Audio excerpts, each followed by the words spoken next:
perspectiva contemporânea, Rafael, podemos vê-la como um contraponto à perspectiva sócio-histórica? Não como um contraponto em si. Para fazer essa discussão da perspectiva sócio-histórica à contemporânea, é importante a gente ter em mente a ideia de que todo conceito nas ciências humanas e sociais ele é pensado a partir de uma realidade, né? De um contexto histórico, de uma conjuntura histórica.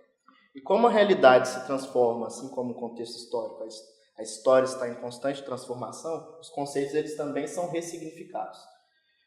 Nesse aspecto, né, a educação integral na perspectiva contemporânea, ela assume outros sentidos. Em alguns pontos conserva elementos da perspectiva sócio-histórica, em outros pontos ela traz elementos novos, né? E, concomitantemente a um processo de ressignificação, né, de atribuição de novos sentidos ao conceito, a gente pode questionar também se há um esvaziamento teórico-conceitual acerca da educação integral. No sentido de que talvez, na contemporaneidade, né, dentro da academia, em documentos oficiais, possa ocorrer uma apropriação superficial do conceito. Né? Isso... Às vezes até misturando educação integral com educação em tempo integral. Né? A gente vê nesse muito ponto isso. Não seria uma ressignificação, mas seria uma confusão. Exatamente, confusão conceitual. Temas, né? Exatamente. Então nós temos esses dois processos, de ressignificação, ou seja, de atribuição de novos sentidos ao conceito, e também de uma falta de apropriação, ou de uma apropriação superficial, indevida. Na contemporaneidade, a educação integral ela assume alguns aspectos, né, que se destacam. Primeiro, a ideia de proteção integral, né, relacionar a educação integral à proteção integral. Há também uma relação da educação integral à ampliação da jornada escolar e uma relação entre educação integral e extensão e integração curricular. Nós vamos discutir agora isoladamente cada um desses pontos, né? Sabendo que eles se misturam, eles né? se misturam, mas só para fins didáticos, né, para organizar o entendimento, né? A educação integral, na perspectiva da proteção integral, ela caminha no sentido de uma ampliação das funções da escola, para além dos aspectos relacionados ao ensino e dos aspectos formativos. Ou seja, a escola ela passa a assumir responsabilidades que remetem a atendimento básico dos alunos, né? A questão de saúde, de higiene, de alimentação. E nós percebemos, né, é possível perceber que na contemporaneidade isso indica uma relação onde a função primária da escola, que é a construção do conhecimento, né, ela passa a ser secundarizada. E essas questões, né, do atendimento aos alunos, a ideia da proteção integral, ela toma um escopo que supera as relações do ensino e as relações da formação. O que faz dos projetos de educação integral e tempo integral assumir um viés assistencialista, né, que atua muito no sentido de promover esse atendimento dessas necessidades básicas, mas constrói um projeto precário de educação e de formação. Nós temos até uma autora muito interessante, Evelina Gebali, que criou uma expressão, né? Ampliação para menos para as escolas públicas, ou seja, elas são ampliadas em suas funções, mas essa ampliação é para menos na medida em que ela, de alguma maneira, secundariza essa discussão dos conhecimentos, da apropriação dos conhecimentos em detrimento dessas outras funções. Já leu sobre isso? E é um processo que não é negar a importância de se atuar no âmbito, né, desse atendimento a necessidades básicas de alimentação, dada a realidade da sociedade brasileira. Mas é pensar que a escola não pode perder de vista essa função primária. A construção do conhecimento ela tem que ser prioritária nessa relação, que é a natureza da instituição escolar. Nesse sentido, a Eveline vai dizer que tanto a escola quanto a assistência podem ter suas funções prejudicadas. Nenhuma das duas vai realizar suas funções, né, da forma como elas foram concebidas. Segundo ponto na questão contemporânea, que associa a educação integral à ampliação da jornada escolar, ou seja, na perspectiva do tempo integral, ao menos 7 horas diárias de escolarização. É importante a gente ressaltar que associar a educação integral ao tempo integral, à ampliação da jornada escolar, isso está presente na perspectiva sócio-histórica. Mas, na perspectiva sócio-histórica, há uma relação de buscar entender essa ampliação do ponto de vista de uma formação multidimensional e integral dos sujeitos. Algo que na visão contemporânea a gente pode questionar se isso está presente e em que grau isso está presente, né? Em alguns contextos, acredito que relaciona-se o conceito de educação integral estritamente a uma ampliação, sem pensar um projeto de formação. Mais tempo na escola. A criança tem que ficar mais tempo na escola, assim, mas mais tempo fazendo o quê? Né? Que atividades são assim tão significativas ou são colocadas nessa escola para que realmente essa formação mais ampla aconteça?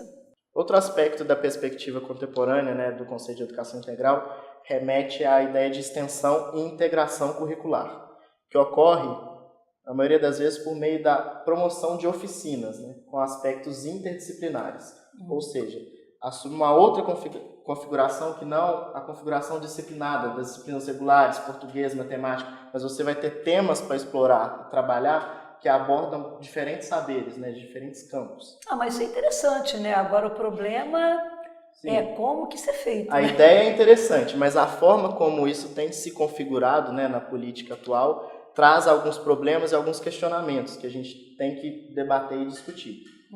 Uma que há nesses programas, né, por meio da promoção das oficinas, uma estrutura de turno e contraturno. Ou seja, você não consegue construir na jornada escolar uma comunicação entre o período do dia, né, entre as disciplinas regulares e o que acontece nas oficinas. Muitas vezes isso fica dissociado. Exatamente. Se a gente for pensar um projeto de formação ampla, os saberes eles têm que entrar em comunicação, assim como o trabalho docente de quem atua com a disciplina regular e quem atua com a oficina tem que ter uma comunicação. Isso causa até problemas em algumas pesquisas que nós andamos fazendo, lembram? Quando os alunos dizem, de manhã aula é chato, é aula, de tarde é bom porque é oficina. Por que de manhã é chato, de tarde é bom? Por que tudo não pode ser bom, não pode ser prazeroso? Né? E cria dicotomias, exatamente, né? que não o deveria entendimento existir. de que de manhã seria um momento do estudo, conhecimento e à tarde o momento do lazer. Exatamente. Não, conhecimento e lazer, eles... E aquela questão da formação que completa, que o Cosme falou, que existe desde a visão sociológica de uma formação completa, um aspecto formativo mais amplo, se perde, né? Fica fragmentado, né, esse aspecto. E muitas vezes, algumas propostas dessas oficinas, elas vão ter o argumento de que o foco na cultura do aluno, no contexto do aluno, precisa ser considerado para uma educação integral, né? E muitas vezes isso secundariza a função da escola, de trabalhar com os conhecimentos socio-historicamente construídos, né, Rafael? Outro aspecto que tem que ser discutido na organização dessas oficinas é a atuação de diferentes sujeitos, né? Ao contrário da perspectiva sócio-histórica, onde a gente tinha programas e projetos de educação em tempo integral, onde os professores assumiam as responsabilidades, a gente vê na contemporaneidade que as oficinas elas são trabalhadas a partir da atuação de diferentes sujeitos, na maioria das vezes por meio do voluntariado, ou seja, não há um vínculo empregatício. E muitas vezes esses sujeitos eles nem possuem uma formação pedagógica, né, e até no próprio conteúdo da disciplina para executar essas ações, né? E isso traz consequências tanto para a formação dos estudantes, a gente pensa a formação integral deles, quanto para as relações de trabalho, né? Há uma precarização das relações de trabalho docente. Por outro lado, algumas pessoas dizem que não, que isso é interessante que aconteça, né? Porque você vai ter outros sujeitos interferindo no aspecto escolar. A gente não discute isso, de repente é até interessante mesmo que haja outros sujeitos discutindo as questões da escola. Só que entra no que você acabou de falar, como é que fica essa formação mais significativa para o estudante, na medida em que ela não está acontecendo com uma pessoa, de repente, que tenha aqueles conhecimentos balizados, aprofundados. Né? Isso pode acontecer, né? Porque geralmente são oficineiros, são monitores, pessoas com muito boa vontade, voluntários, mas às vezes sem aquele total conhecimento que seria necessário naquele momento e naquela formação. Não se trata de negar a importância desses conhecimentos e desses saberes, né? Dos educadores populares, né?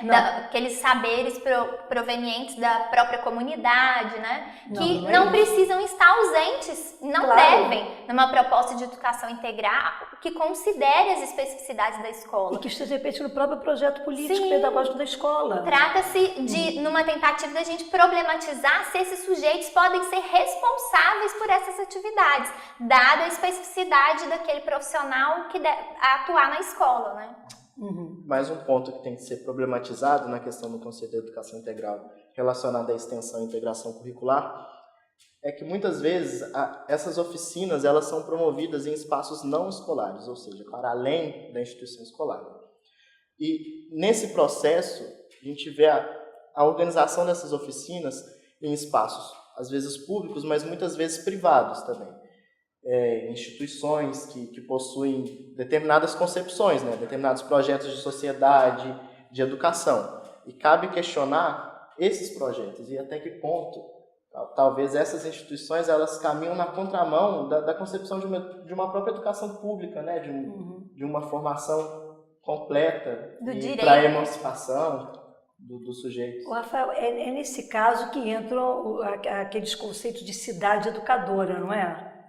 Sim, aqui nós temos essa organização, a partir desse discurso da cidade educadora, que se baliza também muito em função de aceitar ou de entender que o Estado não é capaz de gerir as instituições públicas de ensino e que, dada a complexidade da sociedade atual, a escola ela não dá conta de atender essas demandas e que é necessário trazer e atuar em conjunto com organizações da sociedade civil. E nesse ponto que a gente vê a entrada dessas instituições privadas, que cada vez possuem um escopo e uma força maior na implementação e direção dessas políticas. Também existe uma outra dimensão nessa visão das cidades educadoras que diz que a cidade ela tem vários equipamentos culturais que são importantes, que são significativos, que as crianças e adolescentes devem conhecer. Tudo bem. Agora, será que todas as cidades ou em todos os espaços da cidade existem esses equipamentos culturais para serem apreendidos e serem realmente apropriados pelas crianças? Nem sempre, né? E será que há um planejamento, né? Considerando a especificidade do trabalho pedagógico em relação à integração desses conhecimentos a serem trabalhados fora da escola com aquilo que é trabalhado na escola? Em muitos contextos, acredito que há uma falta de comunicação, né? E nesse ponto, é importante a gente ressaltar que não há problema que o aluno se forme para além da escola. Claro. Aliás, é recomendável que essa formação ela se dê em diversos espaços públicos, né? Só que isso, a partir da perspectiva que a gente defende, isso tem que estar num processo onde a escola é centralizada, né? Onde esse projeto de formação ele parta da instituição escolar e que ela possa organizar para que os alunos tenham essa formação completa e possam ter o controle dessas ações também, não ser secundarizada na formação dos alunos. Gente, ouvindo vocês falar, eu estou aqui pensando como é complexa nessa discussão nossa, né? Por isso, eu disse a vocês que essa unidade é a mais complicadinha da nossa disciplina, porque ela envolve a contemporaneidade, todo esse caldo ideológico que nós temos hoje em dia. Porque a gente não pode dizer que a concepção sócio-histórica desapareceu, não, ela está aí, junto com a contemporânea, elas se mesclam. Há momentos em que ela é secundarizada, em que ela é ressignificada, e dentro do nosso conceito a gente percebe isso muito claramente.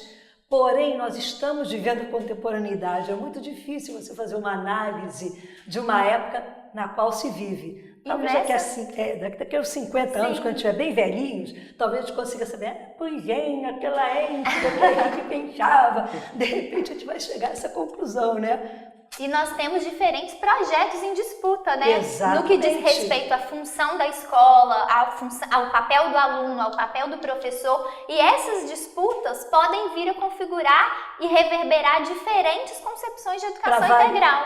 De educação integral para variar na educação, né? Porque tudo acaba acontecendo na educação e acaba, de repente, culpando a coitada da escola, né? Exatamente. Bom, gente, é isso. Esperamos que esta nossa filmagem, essa nossa discussão aqui tenha ajudado vocês a pensar um pouquinho mais sobre as concepções de educação integral e entender quão complexa essa discussão, mas quão desafiante ela é.